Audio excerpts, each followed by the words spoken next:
भाव की तरफ ले जाती और भाव जब पूर्णता प्राप्त कर देती तो वही भाव ही क्या प्रेम के रूप में प्रकाशित होते जैसे एक वृक्षों में पेड़ में फल कैसे होते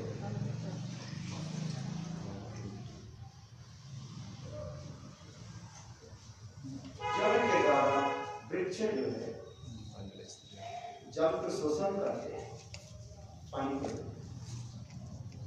उसी पानी को जो है सारी पेड़ की टहलों में पत्ता में सबक क्या देता है सूर्य रोशनी के द्वारा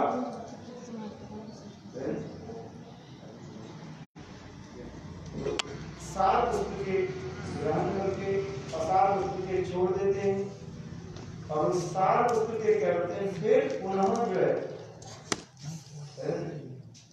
अपने शरीर में दे देते ये प्रक्रिया समझ में आया पेड़ क्या करते हैं पानी को जल के द्वारा देते हैं और फिर लेकर के उसे कहाँ पहुंचा देते हैं पत्तल में पहुंचा देते हैं पत्र पाता और वो पाता पत्ता क्या करते हैं तो सूर्य रश्मि के द्वारा उसको डायरेक्ट करते हैं जैसे हम लोग रोटी बनाते हैं ना पत्थर के काम है वहां रोटी बनाना और रोटी बना करके क्या करते हैं उसमें जो सार वस्तु जो है वो रख लेते हैं असार वस्तु के क्या होते हैं उसको निकाल देते हैं जो सार वस्तु जो है फिर क्या करते हैं फिर के सारी जल पत्ता उसमें सब ग्रहण कर देते हैं मुंगा देते हैं उससे वो पेड़ बलिष्ठ हो जाता है और फिर बढ़ता रहता है ये ठीक उसी प्रकार साधक जब साधन कहाँ शुरू होते हैं साधन कहाँ से शुरू होते हैं श्रद्धा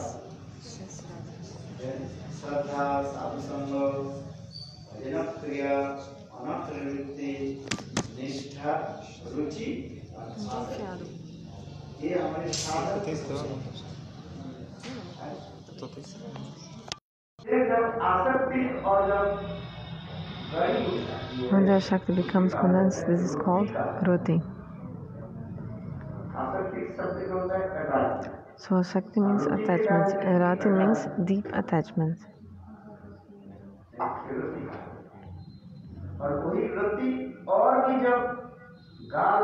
So when this Rati becomes even more condensed, this is called Bhav.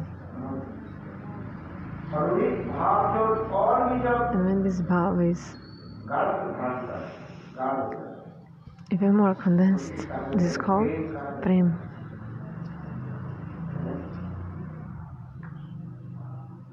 That's why Bhaktivinoda Thakur in the Bhajana-rahasya he explained about two kinds of sadhakas, Jatarati sadhaka and Ajatarati sadhaka. Both kinds of sadhakas, they can study the Siddhanta of this book.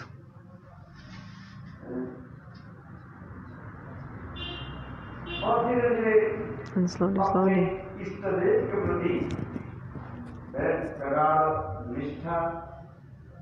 you'll have too much nist in your Ishtadev, and by serving slowly, you'll attain your goal. You'll attain your goal.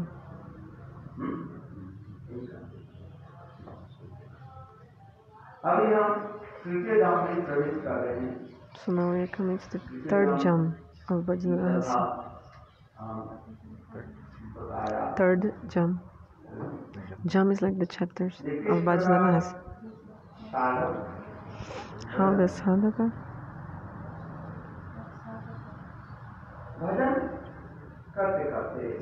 slowly while making his bhajan,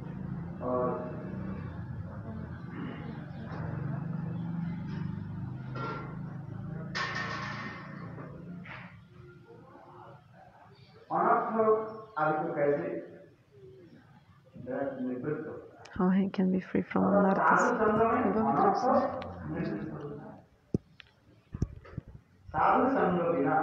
So without sadhu sangha, the sadhaka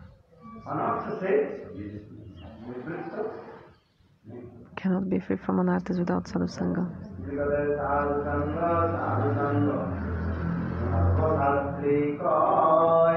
The example Gurudev gave before is just like the tree. The water comes from the roots, and this water is transformed in the leaves, then becomes the flower, then becomes the fruit. So in the same way, the Shraddha, everything begins with Shraddha, and from this the Prema will come later. But it's the same thing condensed, just like the fruit is the water, different way. So even if, coming back, even for a small moment, if you do sadhu sangha, you will attain your goal.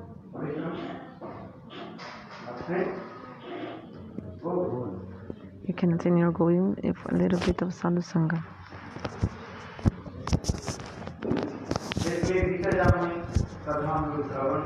So we heard about this previous chapter, second jam of the Bhajana-rahasya, how in the beginning this sadhaka must do sadhu sangha, and this anatha will come. For some days we have been discussing about this.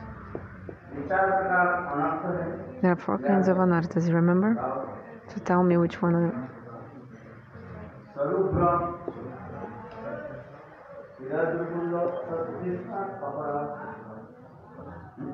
Swaruparama, Satrishna, Hidadribala, Para. Then each of them is also divided in more 4. So total 16. How many? 16 types of anarthas. So we also discussed this katha.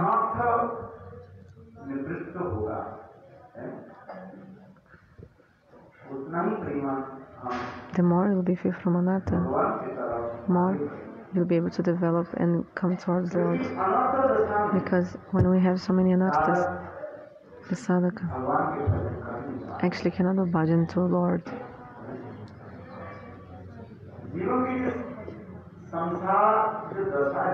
These are samsara dasha, or material bondage.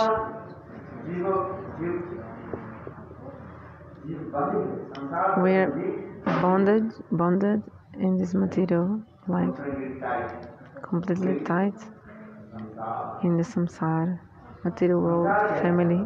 What is samsara? Matter.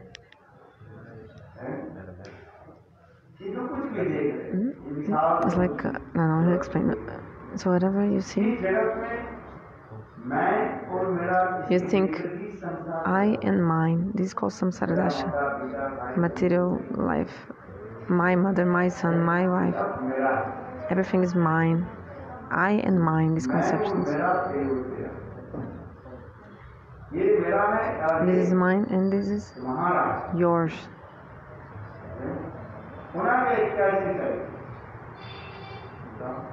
Hona kaise chahiye? How it should be. How it should be? Everything belongs to the Lord, like a verse of Ishopanishad explains.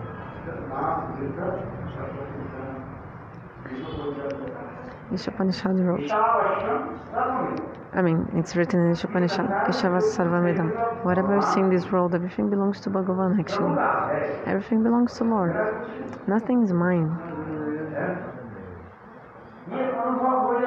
If you have this realization, so then you'll be free, delivered.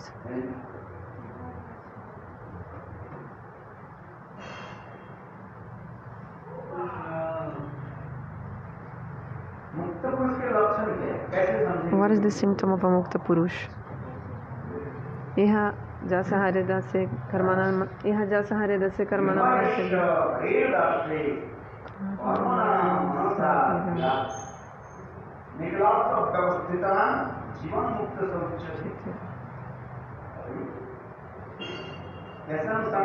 So how can I understand someone is a liberated soul? How can I understand that someone is liberated? Bhaktivinoda Thakur says, or he quotes this sloka, I don't know, but anyway.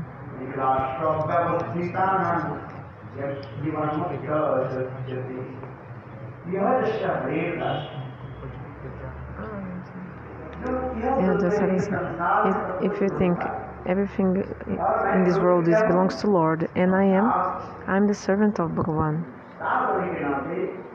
Because I'm a servant, what is my duty? Is to serve Prabhu. How to serve Lord?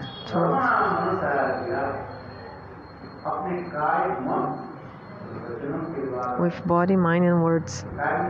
Kai means body. Bhajana means your words, your speech.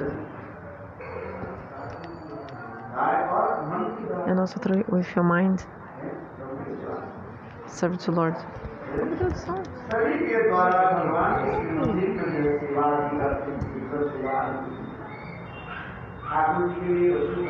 So for example, with your body you can cook for Thakurji.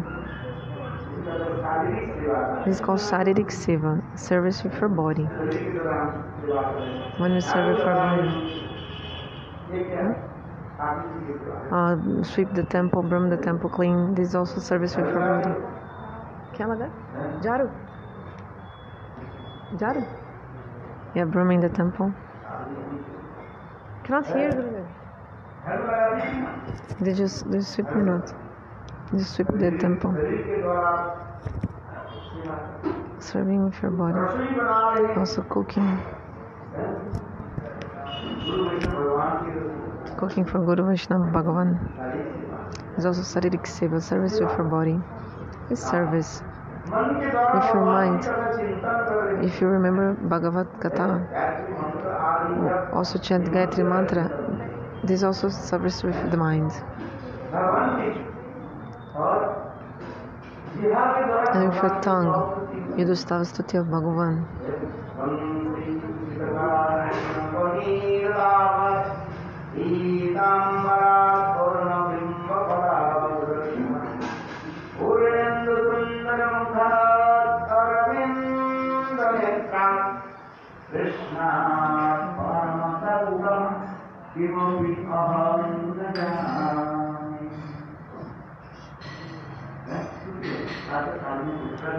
Or in the morning when you wake up, you have to do some stutis of Bhagavan.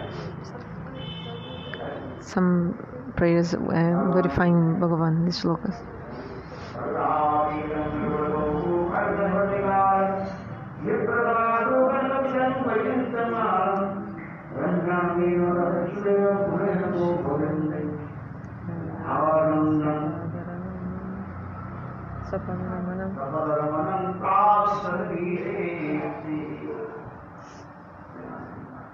So beautiful. Just when you wake up, exactly after you wake up, remember the lotus feet of Bhagavan and the stutis of Bhagavan. These slokas are reciting. So this you are serving with your tongue, with your mind. Remember Bhagavan. This service with body, mind and words.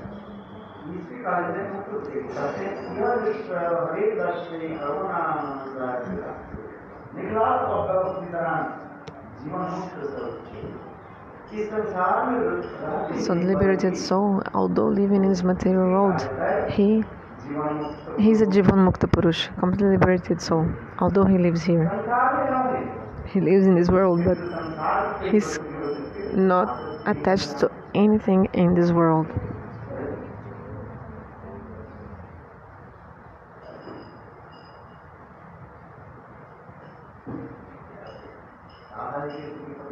Also make some studies of Srimati Radhika.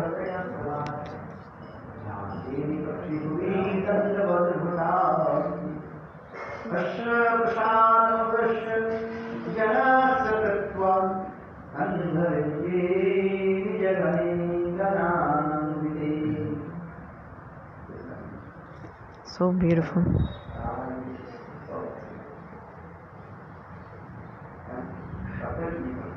Do you do this 2 days or not? Should do. If you don't do, do. If you already do more.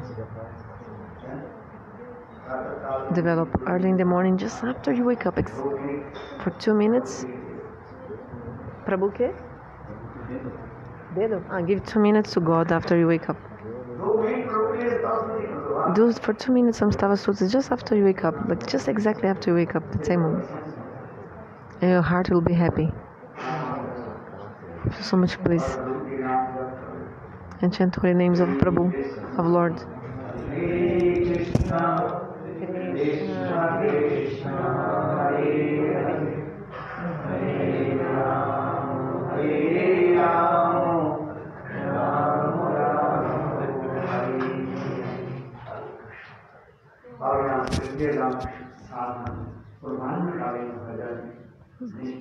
So the third jam sadhana is about Nishtha. The more you become free of anarthas,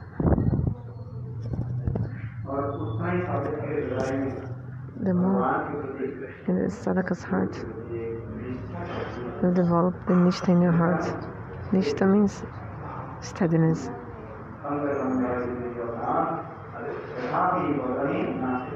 Even if my body is cut into pieces, I'll never give up chanting of holy names.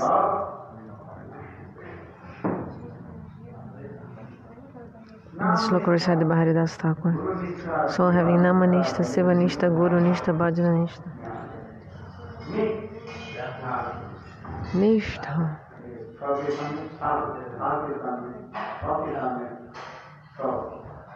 क्या जी? Sta means? Ni means completely. Sta. Sta means? Becomes completely stable. The verbal root sta becomes fixed, completely fixed.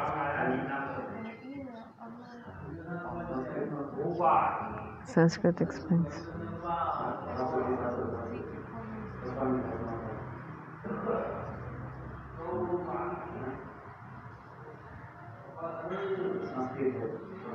This is Sanskrit. Let's continue.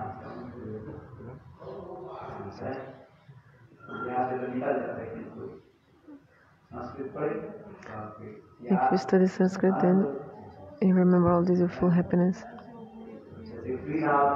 Just like the Kri Dhatu, verbal root Kri.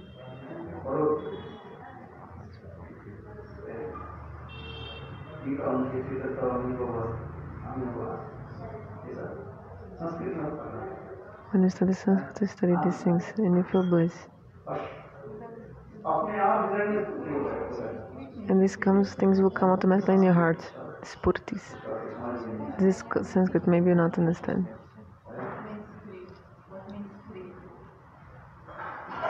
Verbal root Kri, she's asking. Kri Dhatu money? See. This is the verbal root for to do, karna.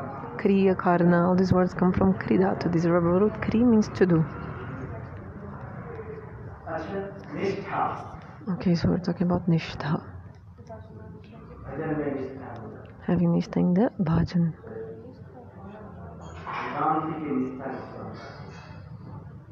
I can't take Nishtha. One-pointed Nishtha. Unflinching. I can take Nishtha. Unflinching faith. I can take Shraddha. Or Ankantika Shraddha comes I can take Nishtha.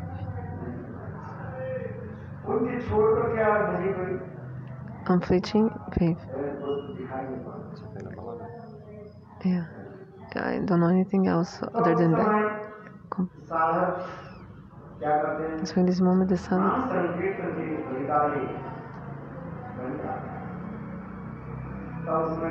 he becomes eligible for chanting holy names and he becomes so humble and he prays to Lord.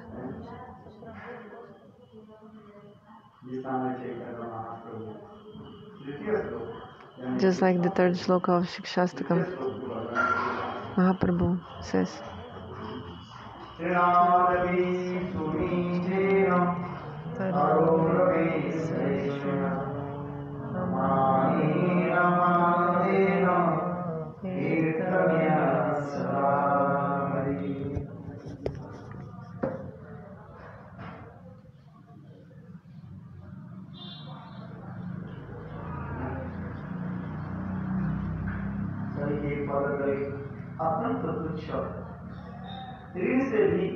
So you'll feel even more humble and more